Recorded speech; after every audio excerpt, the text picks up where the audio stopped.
তারিখের পরে বাংলাদেশের প্যারাডাইম শিফট হয়ে গেছে, মানে পাটাতন পরিবর্তন হয়ে গেছে। আমরা নতুন একটা ঐতিহাসিক সূচনা পর্বে দিয়ে গেছি। এই জন্য আমাদের যেটা দরকার, হ্যাঁ আমাদের বিভিন্ন ইভেন্ট আছে, 71, 90, 24, এই বিভিন্ন ইভেন্টের মধ্য দিয়ে আমাদের একটা হিস্ট্রিওগ্রাফি তৈরি করতে হবে, যেটা ন্যাশনাল, যেটা বিএনপিরও না, জামাতেরও না, এনসিপিরও না। আমাদের একটা ন্যাশনাল হিস্ট্রিওগ্রাফি লাগবে। এবং আমাদের ন্যাশনাল হিস্ট্রিওগ্রাফির ক্ষেত্রে আমাদের কতগুলো ক্যারেক্টার অলরেডি আছে। মাওলানা ভাসানী আছে, শহীদ প্রেসিডেন্ট জিয়াউর রহমান আছে, আরো নানা লোকজন আছে, আরো আগের থেকে লোকজন আছে, একদম সে ফরাইজি মুভমেন্ট থেকে লোকজন আছে, হ্যাঁ, বা হুসেন শাহের আমল থেকে আপনার লোকজন আছে। ফলে আপনি এটা ন্যারেট করতে পারবেন, কিন্তু এটা এমন ভাবে আপনার ন্যারেট করতে হবে যেখানে ধর্ম, বর্ণ, জাতি নির্বিশেষে সবাই এখানে অংশগ্রহণ করতে পারবে বা সবাই এটাকে অনুভব করতে পারবে।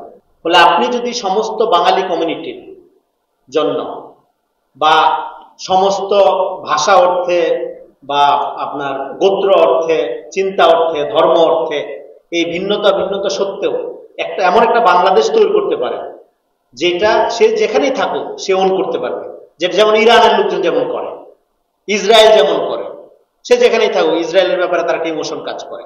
আপনি এরকম একটা নেশন তো তৈরি করতে পারতে হবে।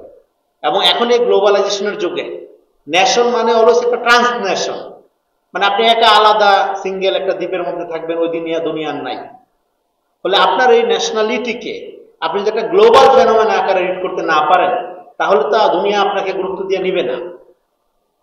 এবং আপনাকে গুরুত্ব দিয়ে না নেওয়ার ক্ষেত্রে এতদিন যে আপনার বিকাশ হয় নাই, কারণ আপনি সবসময় কলকাতার অমুক লেখক বুদ্ধিজীবীর মতো হওয়ার চেষ্টা করছেন। ফলে কলকাতা আপনার কি ক্ষতিটা করছে? এখানে বেঙ্গলি ন্যাশনালিজম, মানে কলকাতার গণতন্ত্রীপনা, মানুষের প্রতি আমাদের সম্মান আছে, বন্ধুত্ব আছে, সেটা ঠিক আছে। আমি বলছি এখানে হিন্দুত্ববাদী, ব্রাহ্মণ্যবাদী যে বয়ানটা, সেটা আপনার কি ক্ষতিটা করছে সেটা বুঝতে হবে। আপনার ন্যাশন হিসেবে আপনাকে বিকশিত হইতে দেয় নাই এবং ব্যক্তি মানুষ আপনাকে তৈরি হইতে দেয় নাই। এই জন্য আমাদের 24 তারিখে মানে 24-এর এই অভ্যুত্থানের সবচেয়ে বড় দায়িত্ব হলো জাতি হিসাবে মুক্তির জন্য আমাদের পুরা জাতির ইতিহাসের মুক্তি ঘটানো, পুরা জাতির ইতিহাসটাকে আপনার ডিকনস্ট্রাক্ট করা, এটা নতুন করে ন্যারেট করা। এবং সেক্ষেত্রে আপনি বাংলাদেশের রাষ্ট্র গঠনের মডেল জিয়া রহমানের মধ্যে আছে, সেটা আপনি স্টাডি করেন।